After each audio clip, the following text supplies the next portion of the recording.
Olá, queridos. Hoje é um dia muito especial. Vou fazer uma live com o meu professor, meu mestre, retomar as lives em 2021. Então, estou muito feliz. Eu vou só aguardar ele entrar, solicitar. Eu estou tentando achar também aqui como que eu faço para escrever e colocar aqui nos comentários, mas não consegui. Aqui achei o professor.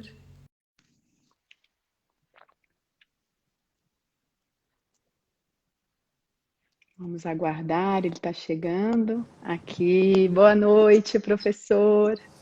Olá, Gisela, boa noite.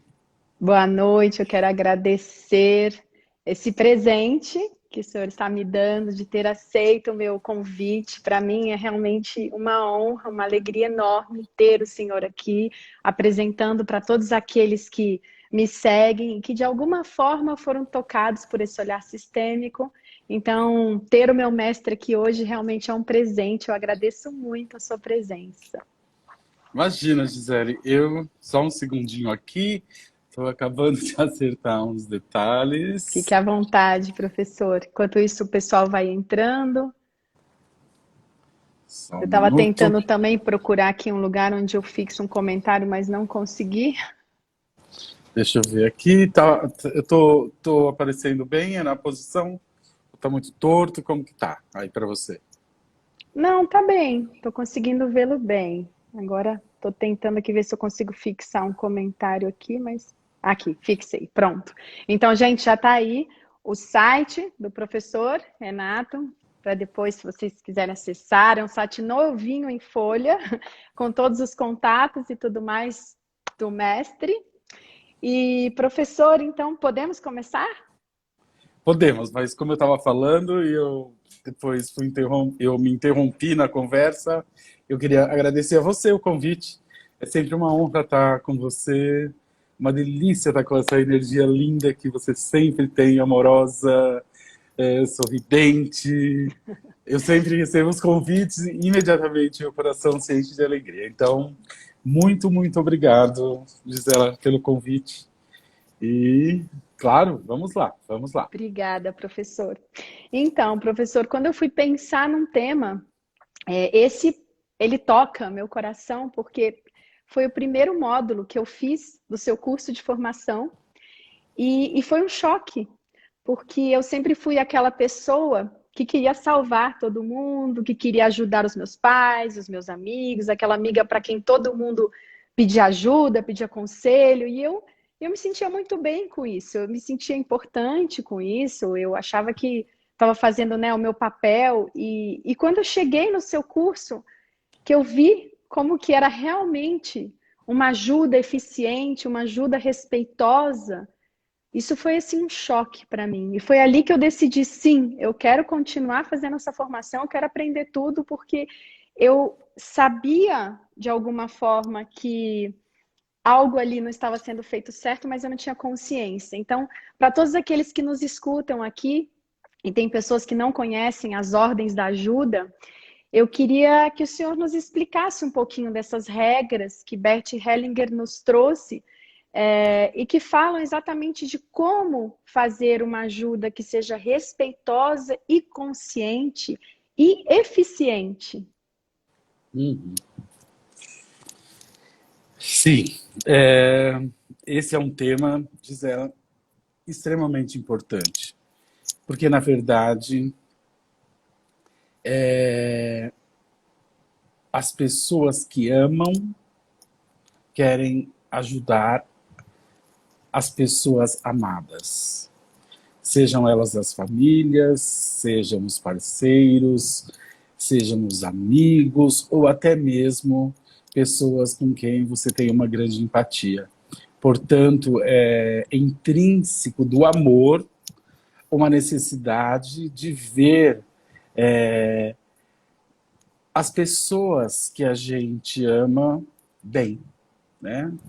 Não só porque isso nos faz bem, ver as pessoas felizes, que a gente ama, mas também porque ver as pessoas que a gente ama sofrer nos coloca em contato com dores muito profundas, também nos deixa triste, também nos faz mal. Então, a necessidade de ajuda, de ajudar o outro, não diz respeito apenas ao outro estar bem, mas diz respeito também a eu ficar bem. Então, essa necessidade de ajuda é uma coisa intrínseca do ser humano e das pessoas que amam, porque a gente se importa e é importante para nós estarmos bem, mas para nós estarmos bem, também é importante que as pessoas que a gente ama estejam bem. E, na verdade, ampliando isso para uma dimensão maior, é impossível nós vivermos felizes quando, ao nosso lado, as pessoas estão tão mal ou sofrem tanto.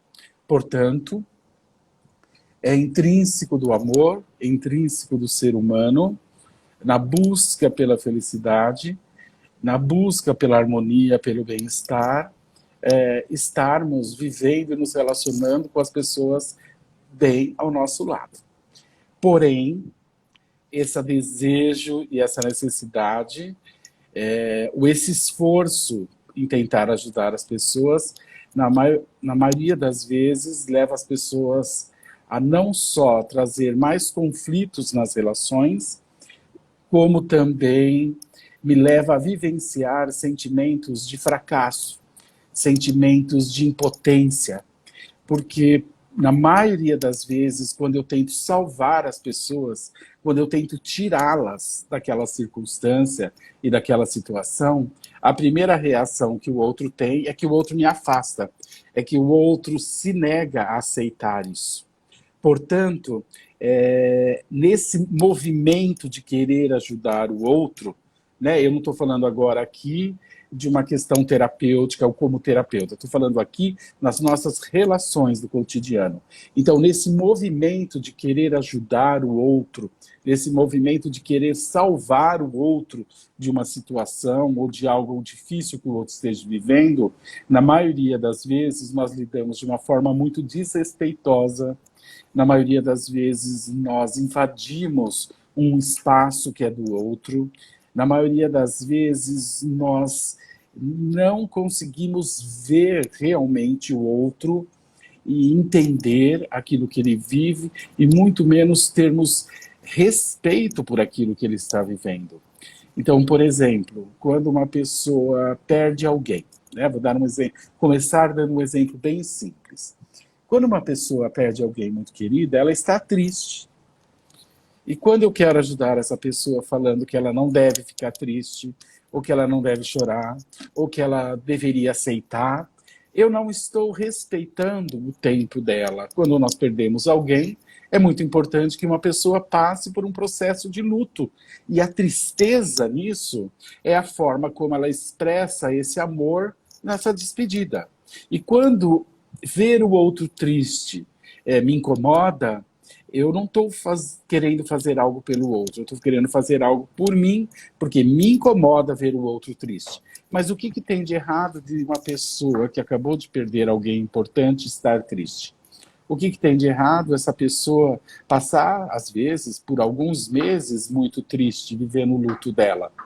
Agora, se eu quero tirá-la disso, ou acho que ela não precisa viver isso, qual é o primeiro sentimento que ela tem? O sentimento, provavelmente, que ela tem é que ela não se sente vista e respeitada na sua dor. Como se eu não tivesse paciência de apoiá-la ou estar ao lado dela nesse momento tão difícil. Então, quando eu tento tirar ela desse lugar, desse luto, eu estou fazendo o quê? Eu estou desrespeitando esse tempo dela, essa necessidade dela. E ser amigo e ajudar numa situação como essa seria olhar para ela respeitando essa dor, até podendo se pôr à disposição, caso ela precise de algo, mas respeitar silenciosamente essa dor. Respeitar sabendo que o que ela tem que passar no luto não só é natural, é saudável, para que quando isso se complete, ela pode reiniciar a sua vida ou recomeçar a sua vida diante de uma perda tão profunda.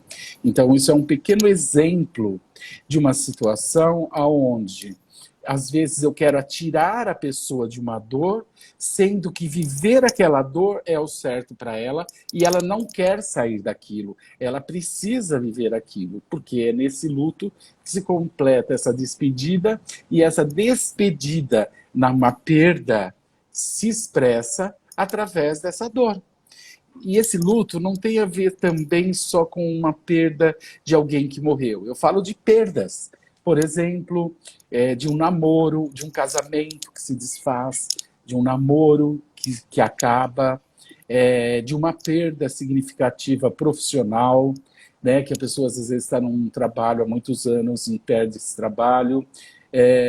Qualquer tipo de perda, qualquer tipo de separação é um luto, e esse luto é importante de ser vivido, é importante de ser respeitado. Então, quando a gente vê uma amiga, quando a gente vê um amigo sofrendo porque terminou um relacionamento, a maioria das vezes as pessoas vai lá e diz: você não pode ficar assim, a pessoa era um idiota, você tem que buscar uma ajuda, você tem que dar um troco, você é um idiota, como você pode ficar nessa situação? Então, assim, o que essas pessoas estão fazendo? Elas querem ajudar, mas o outro que ouve isso se sente visto, o outro que ouve isso se sente respeitado na dor que ele está sentindo, o outro que ouve isso se sente realmente compreendido naquele momento tão dolorido e difícil que ele está passando? Claro que não.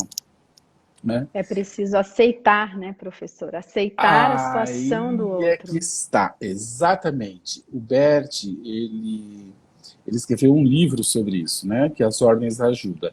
Claro que quando ele escreveu esse livro sobre isso, ele estava, na verdade, se referindo a como um terapeuta, um ajudador profissionalmente, pode fazer isso com muita eficiência e com muita profundidade, né?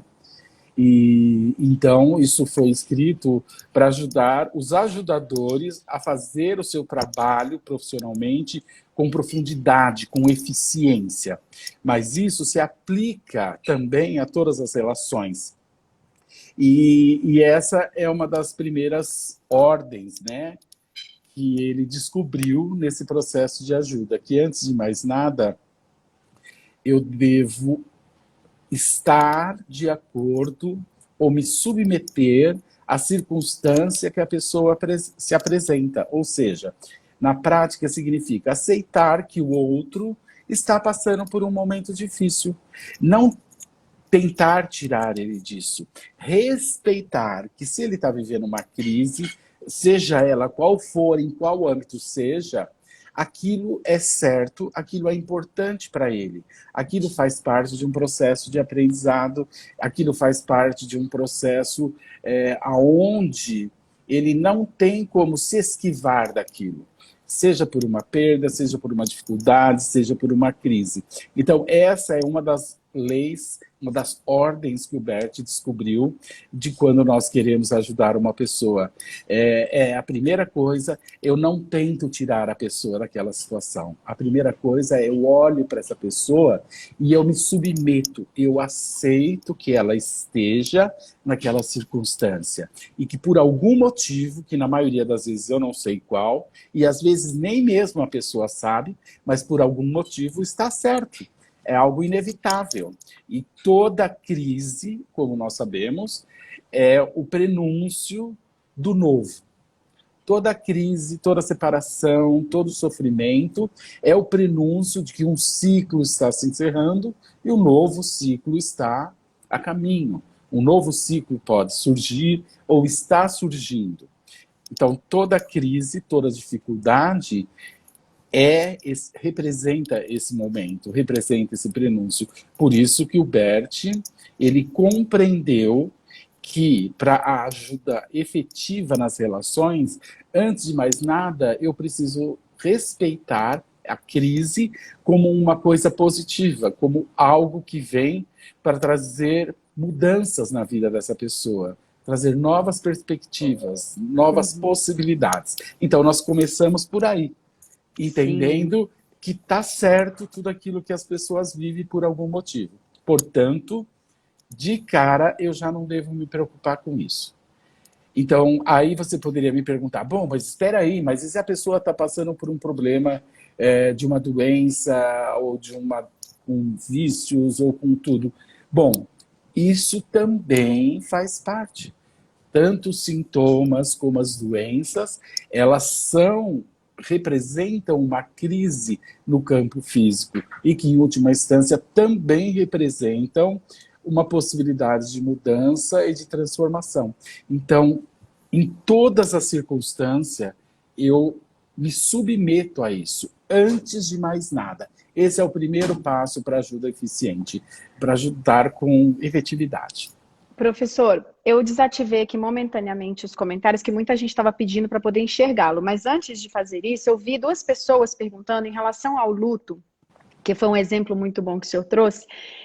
Uma perguntou, bom, mas 10 anos de luto eu continuo esperando? A outra falou, quando que eu vejo que esse luto se transformou numa vitimização? Então, se o senhor puder responder essas perguntas. Tá, perfeito. Isso é uma excelente pergunta. O Bert olhou profundamente sobre esse tema e aí ele descobriu algumas coisas extremamente importantes. Que o luto, especialmente o luto, ele é importante ter começo, ter meio e ter fim. Então o luto precisa acabar. Por quê? Porque ao não interrompermos o luto e passarmos anos de luto, o que a gente quer dizer com isso? Né? Qual é a intenção ou qual é a mensagem que existe por trás de uma pessoa que passa anos de luto por algo? Ela quer dizer, através disso, que o sofrimento dela é maior do que o destino do outro. Essa é a mensagem. Portanto, o Bert fala da importância de se viver o luto, mas também da importância de terminar esse luto. Por quê? Porque não pôr fim a esse luto é um ato de arrogância perante o destino do outro. E terminar o luto é uma humildade aonde eu aceito o destino do outro e fico de acordo com isso. Por isso o luto tem que ter fim. Eu acho que, na verdade, professora, ela pergunta assim, como você ajudar uma pessoa que já está nesse luto há 10 anos e talvez esteja justamente nessa condição, como não cruzar o limiar da não aceitação, da situação da pessoa, mas também de ajudá-la a sair disso. Acho que essa é a pergunta. Então, antes de mais nada, essa pessoa ela tem que olhar para essa pessoa que quer ajudar. Antes de mais nada, ela deve olhar para essa pessoa e reconhecer que talvez para ela é mais importante provar que o sofrimento dela com a perda é mais importante do que o evento em si. Então nós partimos desse princípio, já entendemos isso. E se para essa pessoa isso é o mais importante, eu também devo respeitar isso. Por quê? Porque enquanto eu quiser fazer um movimento para tirá-la disso, mais ela vai se agarrar nisso. E quando eu olho e digo, uau, parece que você realmente encerrou a sua vida nesse luto, e isso é muito amor. Parece, te faz muito bem não mais viver para provar o seu amor para essa pessoa que você perdeu. Então, isso é se submeter à circunstância. Então, são afirmações que eu faço da constatação daquilo que o outro vive, mas eu faço isso não como uma crítica, como um respeito. Então, uma pessoa que está em 10 anos, que está de luta há 10 anos, se eu realmente me submeter à circunstância de coração e dizer isso, por exemplo, parece que você não quer mais viver. E esse amor é tão grande que você prefere morrer junto. É lindo o tanto que você ama a ponto de querer não mais viver. Uau! Ok. E é preciso entender também se essa pessoa pediu ajuda, né? Porque também isso é muito importante de trazer, né? Que a pessoa precisa pedir ajuda e não a gente achar que tem que ajudar simplesmente porque acha, né? Na maioria das vezes, quando eu quero oferecer uma ajuda sem que o outro me peça, termina em fracasso. Na maioria das vezes. Na maioria. É lógico que quando eu vejo uma pessoa, um amigo, uma pessoa que está de luta há 10 anos e que eu amo muito, então a primeira coisa eu me submeto a isso e talvez faça um comentário desse tipo. Esse comentário onde eu me submeto a algo, isso pode ter uma força incrível. Talvez nem a pessoa se deu conta que ela deixou de viver e que abandonou a vida. E ao ouvir isso, talvez ela acorde. Mas só talvez, eu não faço isso para ela acordar. Mas simplesmente porque eu me submeto àquela circunstância. Simplesmente porque eu me submeto. Sim, e nessa questão, né, de a pessoa precisar pedir ajuda para que a gente realmente esteja sendo respeitoso e que a ajuda seja eficiente. O senhor comentou agora há pouco nessa questão de quando a pessoa está com alguma doença, alguma situação séria, né? Então eu queria trazer algo que me perguntam muito, né, durante as lives, nas mensagens, assim, qual a linha, né, que é tênue entre eu respeitar aquela situação, aceitar aquilo na vida dessa pessoa, já que ela não me pede ajuda e eu simplesmente fico de acordo, e ser omissa, né? Muitas pessoas perguntam isso, em casos de drogas, dependências de droga com pessoas, com o filho, com a mãe, com o marido, ou situações psiquiátricas muito graves, e aqui também foi feita uma pergunta assim, quando a pessoa quer se matar, quando ela tem uma questão séria. Então, se o senhor puder falar um pouco disso, assim, dessa postura sistêmica e dessa linha entre a omissão e a aceitação. Tá, perfeito. Essa pergunta, ela tem que, antes de mais nada, ser diferenciada. Então, assim, existem circunstâncias diferentes. Uma questão é quando os pais querem ajudar os seus filhos, ou quando o irmão mais velho quer ajudar um irmão mais novo. Então, essa circunstância está em ordem. E é natural que esses pais, ou que esse irmão mais novo, tenha algum tipo de interferência mais pontual e mais precisa. Tudo isso está em ordem. Enquanto falamos de crianças, adolescentes, é natural que os pais queiram cuidar, é natural que os pais façam determinadas determinações, tipo, você vai ao médico, ou você vai isso, ou você vai aquilo, você precisa de ajuda. Então, esse tipo de interferência, enquanto os filhos são crianças, adolescentes, ou seja, enquanto os pais são responsáveis, está em ordem, não tem nada de errado, embora às vezes não é tão eficiente, mas não é uma desordem. É natural que os pais às vezes sejam mais duros e exigindo que esses filhos tomem determinadas providências, ou até mesmo os pais tomando determinadas providências, seja por questões de saúde, ou por questões psicológicas ou psiquiátricas. Então, isso está em ordem. Isso está em ordem. Depois que os filhos se tornam adultos, depois que as pessoas se tornam adultas, elas agora têm responsabilidade sobre a sua vida. Portanto, isso é essencial. Nós partimos disso. Isso é a linha de base.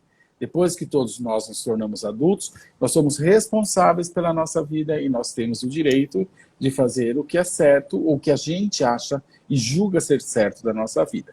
Então, primeiro, eu tenho que partir desse ponto. Porque se eu partir desse ponto, eu já estou relaxado. Eu já não estou ansioso para tirar o outro disso. Então, essa é a primeira coisa. O segundo passo, eu me submeto a isso. Se essa pessoa está vivendo isso, parece, por algum motivo, isso é necessário para ela. Então, eu me submeto a isso. Então, eu já tiro disso, eu já me coloco numa circunstância como essa, num lugar sem ansiedade, num lugar sem expectativa. Eu já me coloco num lugar onde eu posso olhar para o outro e ter uma empatia pelo outro. O que significa isso? Eu olho para essa pessoa E no meu olhar, eu aceito que ela está onde ela está. O que significa isso? Significa que quando o outro recebe o meu olhar, ele já não percebe no meu olhar uma expectativa.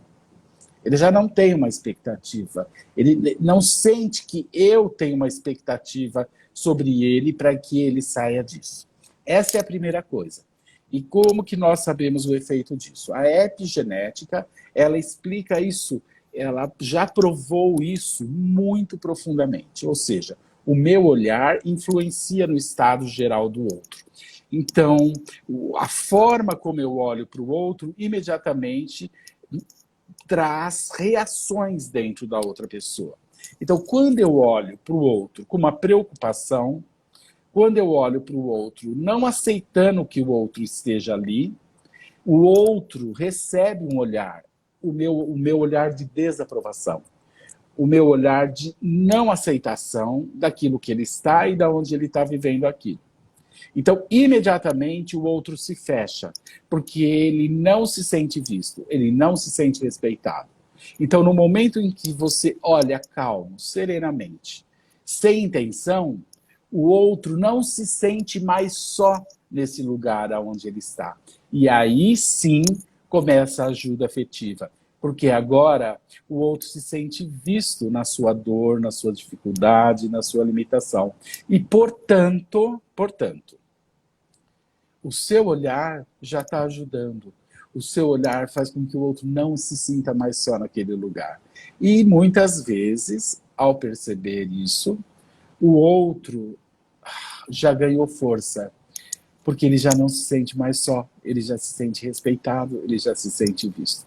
Então, por exemplo, eu já passei por situações com pessoas conhecidas, onde eu via a pessoa numa situação extremamente difícil e que todos estavam extremamente preocupados por essa pessoa de amigos, né? Uhum. Muito envolvido com questões graves de drogas, etc. E eu perceber essa pessoa e eu ver ela dentro dessa circunstância e as pessoas até me pressionando de que eu devia fazer algo, afinal de contas, né? E eu via e olhava e também percebia como isso me tocava, né? Mas também dava um passo atrás e sentia, uau, para ela tá certo, ela precisa disso. Então, imediatamente, meu olhar era carinhoso. E aí, subitamente, qual era a surpresa? Essa pessoa vinha, conversava e às vezes pedia ajuda. Naturalmente. Só pelo olhar, pela minha atitude. Não era um olhar de preocupação, era um olhar de acolhimento. Era um olhar de aceitação. Era um olhar de respeito pela dor, por tudo aquilo que tinha por trás daquela circunstância. Portanto, essa ajuda ela é muito mais eficiente, as pessoas se surpreendem muito profundamente quando você exerce essa ajuda desse lugar, que é um lugar onde você olha com respeito, onde você apenas fica disponível, onde você olha para o outro diante das suas angústias sem preocupação, com confiança. O outro tem força, o outro tem capacidade, o outro tem condição e o outro tem o direito também de estar, de permanecer, e ele é adulto, é a vida dele. E como isso é mais leve, não apenas para o outro, mas para nós, né? Porque a pessoa muitas vezes sente que ela está sendo omissa, mas na verdade ela está realmente fazendo algo através desse olhar, né? Exatamente. Isso é o que tem hoje em dia de mais moderno dentro da ciência quântica, que é a epigenética, né? Como o nosso olhar, já está provado, o nosso olhar muda a forma como a água se congela. Se eu olho para a água e congelo essa água olhando com um determinado sentimento, os cristais da água se congelam num formato. Se eu olho para a água e ponho outro sentimento naquilo, a água, os cristais se aglutinam de uma forma totalmente diferente. Portanto, o meu olhar, o sentimento que eu coloco nessa dinâmica, isso imediatamente é percebido pelo outro.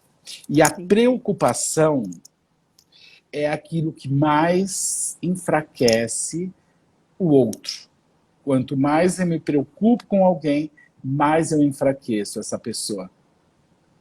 Já Quanto foi mais provado medo, isso. né? O medo que surge da pessoa fazer algo, né? Acho que vem esse medo, Exatamente. esse pânico, e faz com que a gente acabe transgredindo essa lei da ajuda, essa ordem, né? E, professor, geralmente surge também uma outra questão. Como nós sabemos, né,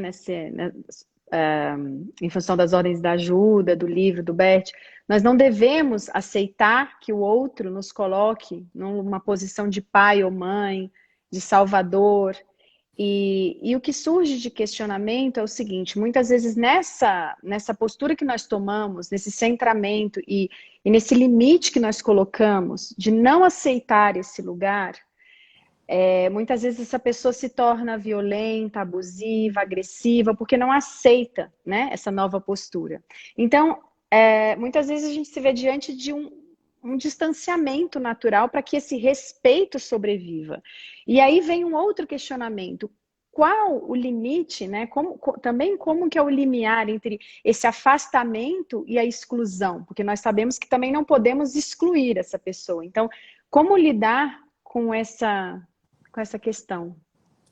Gisela, você traz um outro aspecto da ajuda extremamente importante, que é, às vezes, não só as pessoas. Não se trata das pessoas não quererem ajuda, mas às vezes se trata das pessoas buscarem ajuda nas relações. E mais do que isso, elas vêm, elas jogam o problema para você e é como se agora você tem que resolver a situação. Então, muitas pessoas também têm essa dinâmica nas relações de amizade ou nas relações afetivas. Eu estou com um problema, olha a minha situação. Tipo assim, agora, por favor, resolva. Você tem que resolver. Só você vai resolver. Como se eu agora me torno responsável para solucionar algo da vida do outro que o outro não consegue resolver. E, inclusive, me cobra sobre isso ou exige de mim uma solução. Então, essa é uma das outras dinâmicas frequentes dentro das relações que não funciona. Porque se você tentar resolver, na maioria das vezes, você vai terminar se sentindo fracassado e impotente. Então, quando uma pessoa ela transfere o problema para você, ou seja, ela quer que você resolva algo que na verdade ela tem que resolver, você agora vai entrar numa dinâmica que a gente chama de uma relação simbiótica, né? Aonde você se propõe a tirar o outro disso, o outro diz que quer que você tire ele disso, mas no fundo ele quer provar para você inconscientemente que a situação dele não tem solução.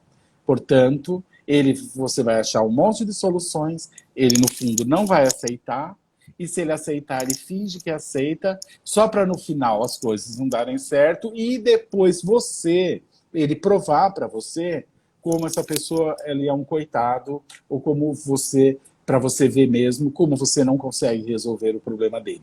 Então, geralmente são pessoas que se colocam numa posição de vítima. E se eu entro nesse jogo, eu agora entrei numa dinâmica de codependência nessa relação.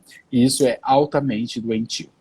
Portanto, quando uma pessoa tenta fazer isso, né, que é transferir para o outro a solução de uma questão, a ajuda efetiva nessa situação seria eu não entrar nisso, eu não aceitar entrar nisso. E se o outro ficar bravo, e normalmente fica, né? Por quê? Porque como o outro se põe na vítima e eu não caí nesse jogo, então eu agora frustrei essa pessoa. E essa pessoa às vezes vai ficar brava comigo por um tempo.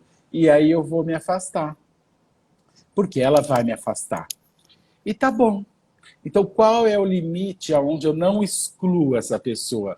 Eu me afasto, eu dou e respeito esse tempo, eu permaneço a uma distância onde o outro tem acesso a mim, mas eu permaneço distante. E eu permaneço distante não com raiva, eu permaneço distante com amor.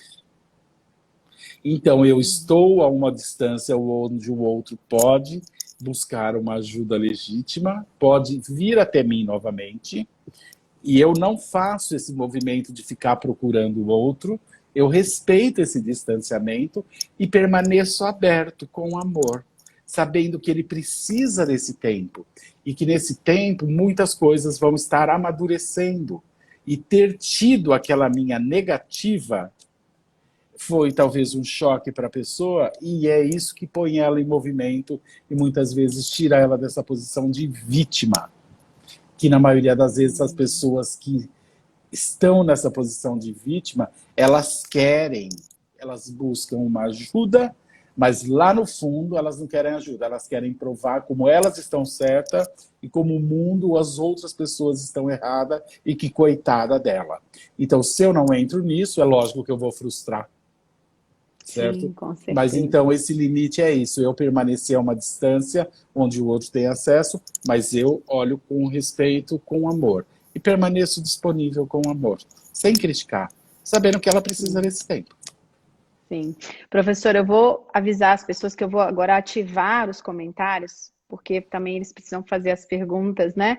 E vai ficar um pouquinho aqui na sua frente, mas enfim, eu estou abrindo para que eles façam as perguntas. E aí eu aproveito para pedir um pouquinho mais da sua explicação em relação aos filhos, né? O senhor comentou que sim, temos o dever de direcionar, especialmente em questões sérias e graves, e a gente sabe, né, quando a gente tem esse olhar sistêmico, que educar, de certa forma, é reprimir, é trazer todas as crenças do sistema e moldar de alguma forma. Então, como entra, né, a questão, porque todos os pais, no fim, tentam evitar, impedir que os filhos sofram ou que vivam qualquer frustração, para que eles não sofram aquilo talvez que eles sofreram. Então, como olhar com esse olhar das ordens?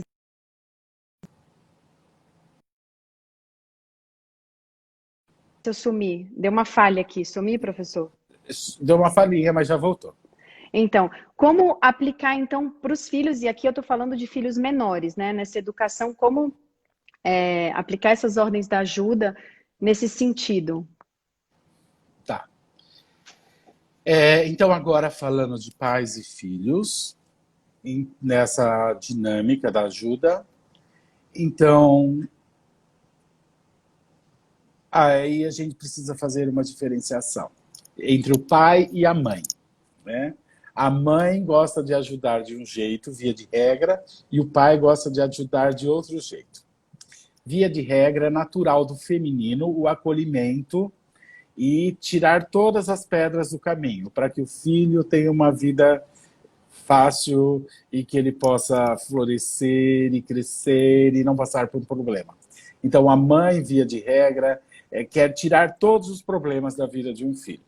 O homem, o masculino, geralmente funciona de forma diferente. O pai adora pôr uma pedra no caminho e ver como o filho se vira.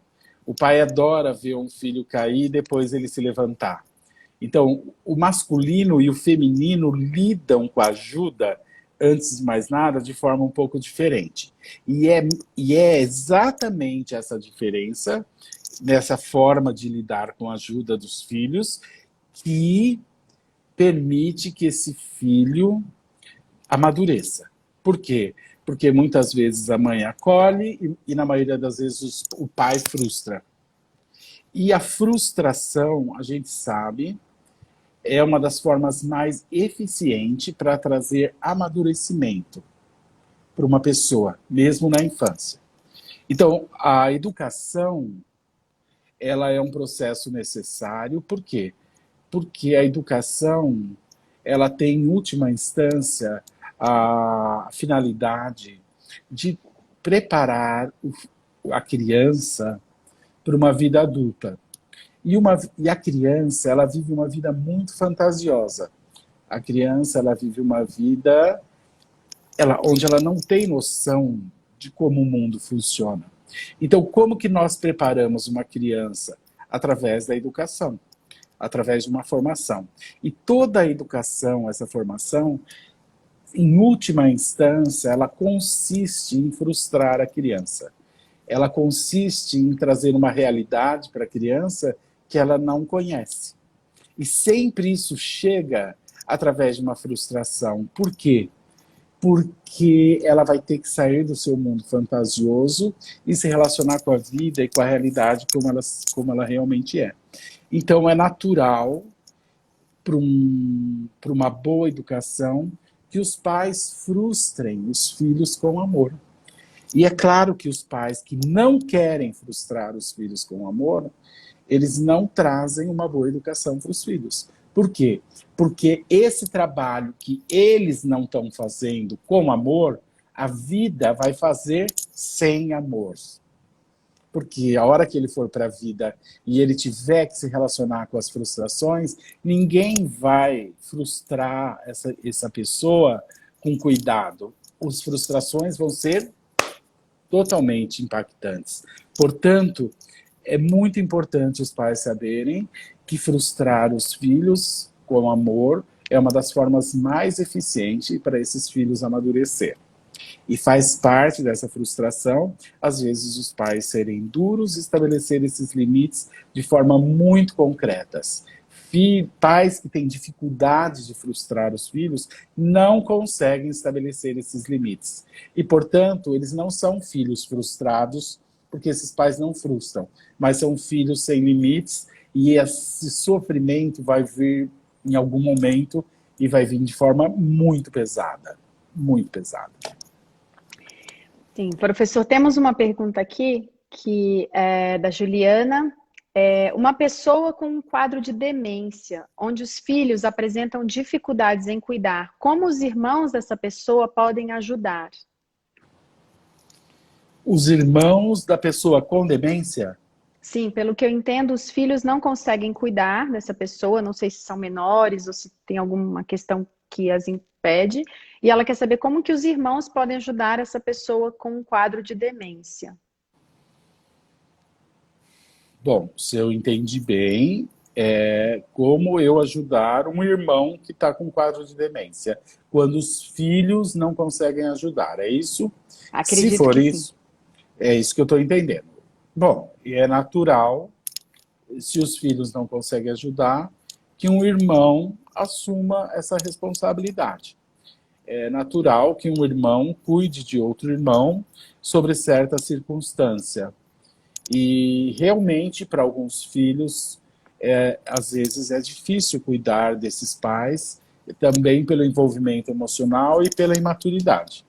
Então, é uma ordem natural que um irmão cuide de um outro irmão numa circunstância como essa.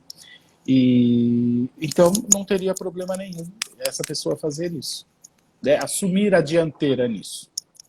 Sim. E tem duas pessoas que perguntam como ajudar um companheiro que tem depressão.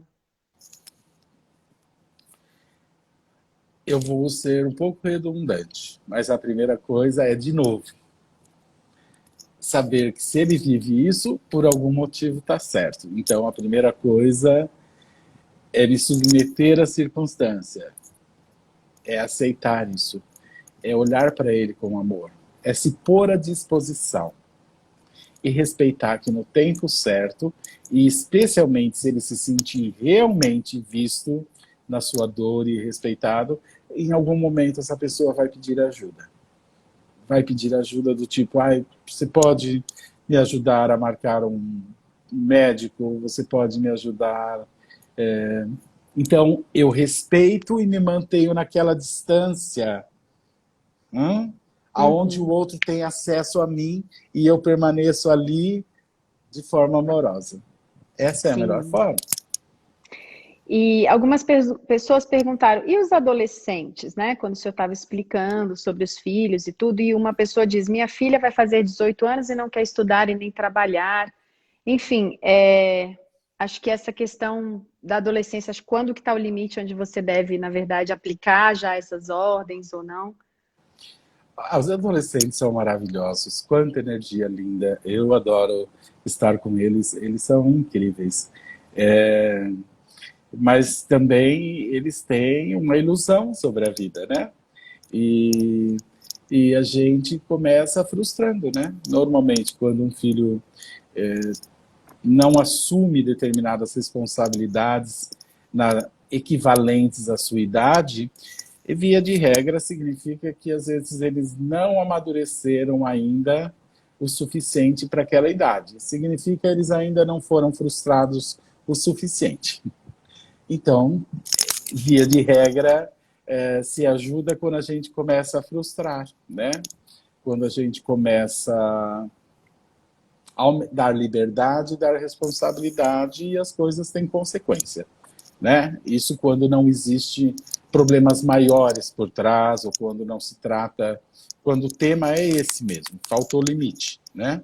É claro que às vezes, quando tem algo muito fora, às vezes isso é um sinal de enredamento com questões da família, do pai, da mãe, dos antepassados, e aí é claro que pode se olhar para isso sistemicamente numa constelação.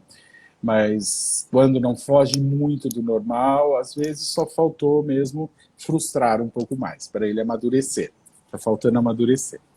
Né? Uhum. Então, voltam a perguntar aqui quando os filhos usam drogas ou quando tem algum transtorno mais sério, Tá. como agir nesse caso? Bom, isso é um tema bastante complexo e eu não tenho como entrar nisso mais profundamente nesse momento. Acho que esse seria um tema para uma live inteira e ainda seria muito pequena, porque esse caminho das drogas tem sido um caminho frequente na nossa sociedade e muitos jovens se perdem nesse caminho. Então, é importante saber que atrás desses vícios existem dinâmicas muito profundas e que muitas vezes essas pessoas precisam de ajuda.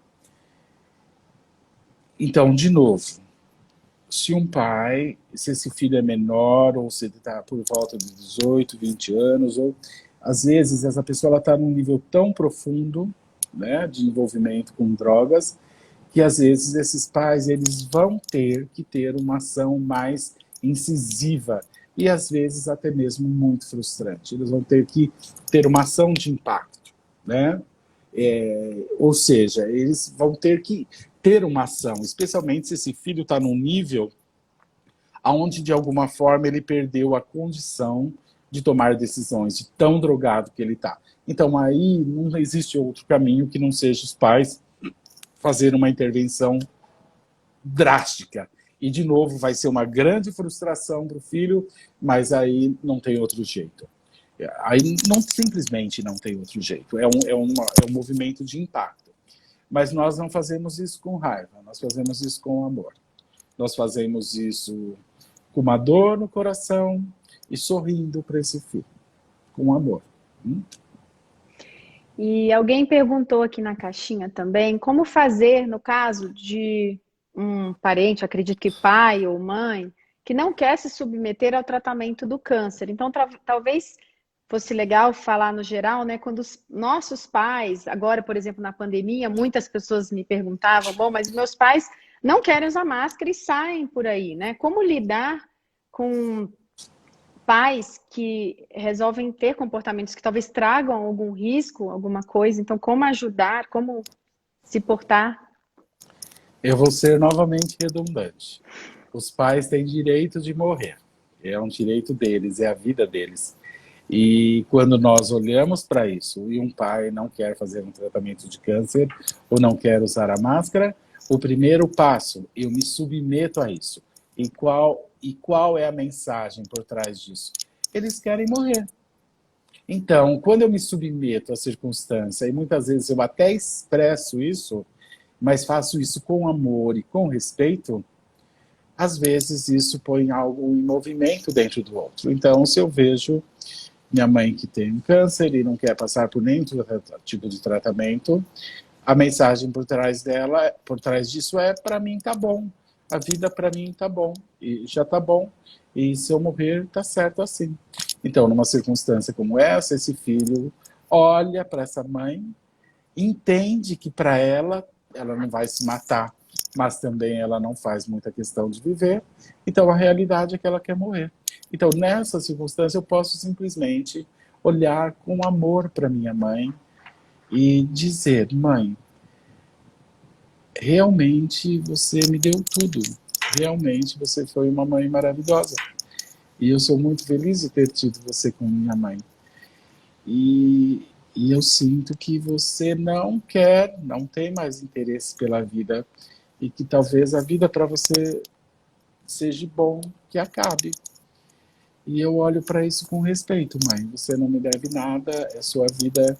E eu vou respeitar a sua decisão, seja ela qual for. Talvez, se um filho fizer isso mesmo de coração e às vezes até emocionado, essa mãe decide buscar uma ajuda. Mas não porque você está pedindo, mas porque talvez, por se sentir tão vista, tão amada e tão respeitada, ela até tenha interesse em permanecer mais um tempo na vida. E talvez ela diga para você: é isso mesmo. Para mim tá bom, já chega, já basta. E eu digo: ok, eu estou de acordo. Você é maravilhosa e você não me deve nada e eu estou à disposição para tudo que for bom para você. Eu fiz isso com a minha mãe, eu tive essa conversa com a minha mãe. Ela não quis tratar do câncer. E para ela era absolutamente consciente que tinha chegado a hora dela. E eu pude dizer para ela: tá bom, mãe, eu estou de acordo com isso. E ela falou: não fica brava comigo. Inclusive eu queria te pedir isso, e assim nós pudemos conversar sobre tudo que ela queria conversar e dar orientações, inclusive sobre a morte, sobre o enterro, sobre as coisas dela. E assim nós podemos conversar emocionados e com muito respeito. Então, sim, é assim. Às vezes, submeter a situação a isso. Eu olho com respeito. E aí eu posso falar de um assunto tão importante que é a morte. O que quase ninguém tem essa oportunidade. Porque as pessoas não aceitam falar sobre a morte de pessoas que amam. Né? E por isso essas pessoas se sentem tão só nesse momento. Porque elas não podem falar para de algo tão importante, de algo tão eminente, e por isso elas se sentem tão só, e a pessoa está morrendo, e os filhos estão lá falando: não, mas você vai ficar bom, você vai melhorar, você não vai morrer. Mas ela sabe que ela vai morrer. Ela está olhando para a morte está na frente dela. Mas ela não pode falar isso, porque ninguém suporta falar disso. Mas também isso é outro tema, que é a morte, né? Como as Sim, pessoas têm dificuldade de lidar com isso. sim. Professor, tem algumas perguntas que o senhor já respondeu, então são outras questões, mas, por exemplo, como lidar com uma pessoa que tem toque, ou outra que, né, tem depressão novamente. Tem algumas perguntas que eu acredito que o senhor já tenha respondido. Tem uma aqui que pergunta o seguinte: como ajudar uma pessoa que perdeu a fé na vida porque perdeu uma filha com 7 anos? Hum. Uma pessoa assim brigou com Deus. Uma pessoa que perdeu a fé na vida porque perdeu um filho, com 7 ou com 5 ou com 15, é uma pessoa que brigou com Deus. Ela deveria se reconciliar com Deus antes de mais nada. Deus, eu digo no sentido muito abstrato. Hein? Então, uma pessoa que rompe com esse algo maior, porque ela se sente vítima, né? Então essa pessoa ela fica perdida, desorientada, e aí ela se torna um zumbi. Então, assim, antes de mais nada, talvez ela precisa ser confrontada com isso, né? Disso ser dito, parece que você brigou com Deus, e quando nós brigamos com Deus, a vida perde o sentido, né? Tudo perde o sentido. E me submeto a isso, aceito isso. Então, caímos sempre na mesma questão. É isso que o Bert fala maravilhosamente no livro dele, As Ordens da Ajuda. Como quando eu me submeto a algo, de fato, eu aceito. a realidade como ela se manifesta ali naquela situação.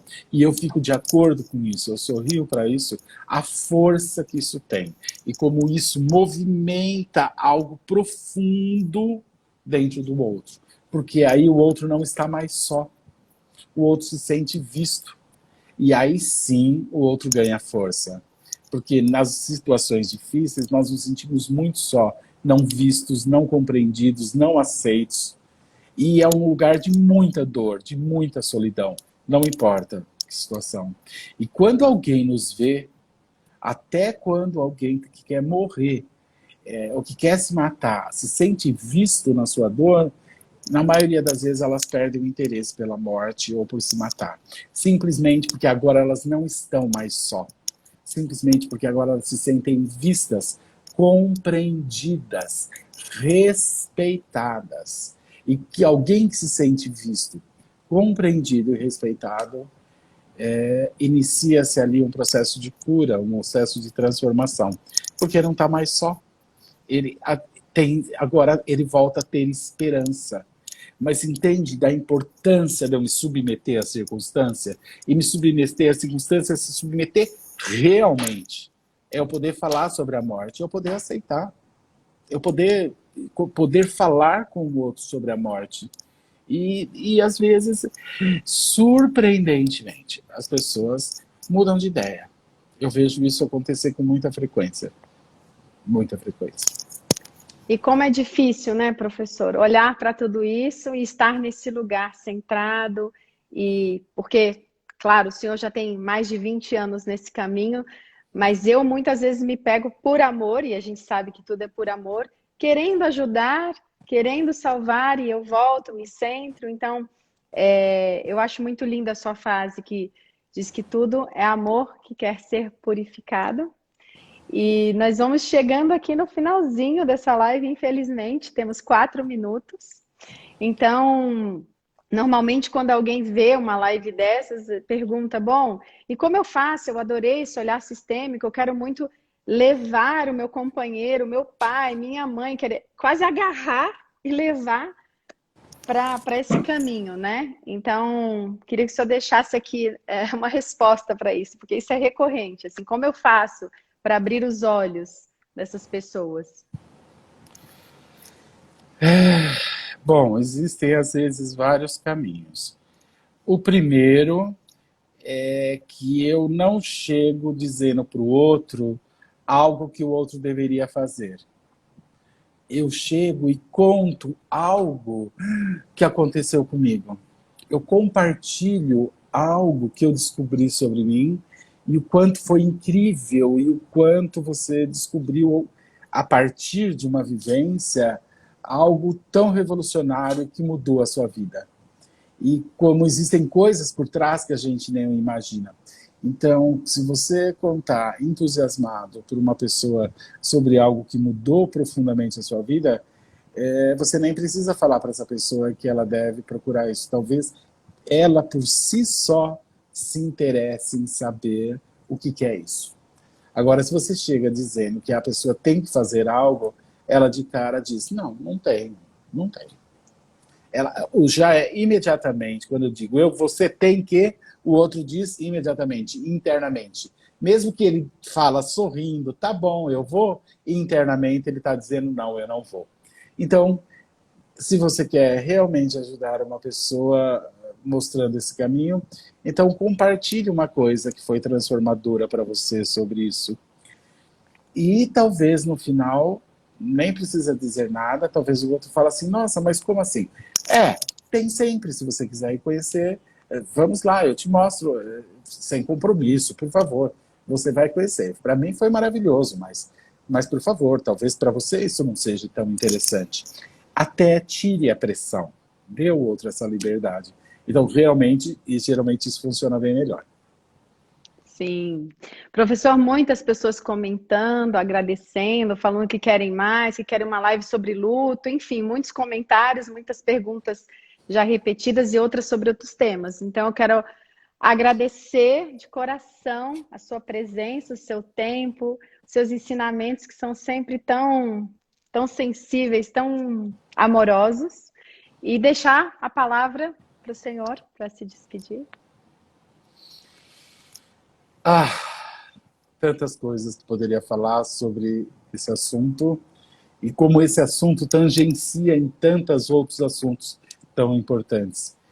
Mas o que eu poderia terminar dizendo é: ame as pessoas como elas são.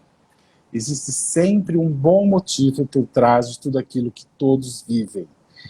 E se eu amar, e esse amor significa respeitar, olhar com carinho, com respeito, esse amor pode ajudar o outro de fato a se conectar com algo essencial na vida dele. Porque aí, ao receber esse amor, essa pessoa não está mais só nesse lugar tão difícil que muitas vezes as pessoas estão passando.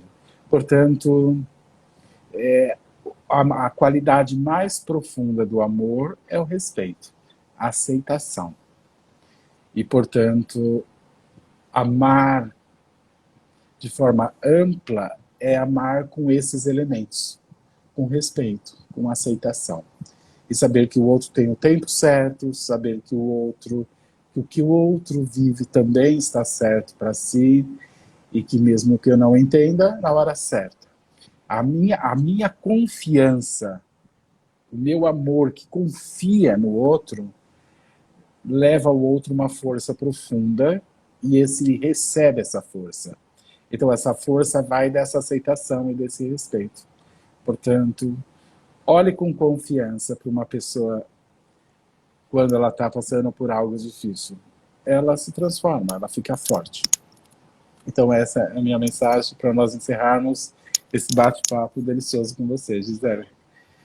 Gratidão, professor. Nossa, mais uma aula, como sempre. Obrigada, lindas palavras, e realmente é a mensagem mais linda e mais importante de todas. Gratidão, professor. Imagina. Obrigado, Gisele, pelo convite. É uma delícia estar aqui com você. Você exala essa amorosidade, você exala isso. Então, é sempre bom estar aqui. Muito, muito obrigado pelo convite. Quero deixar um beijo para todos. Foi uma honra estar Obrigada. aqui. Boa Obrigada, um noite. beijo e boa noite, professor. Boa noite. Tchau, tchau.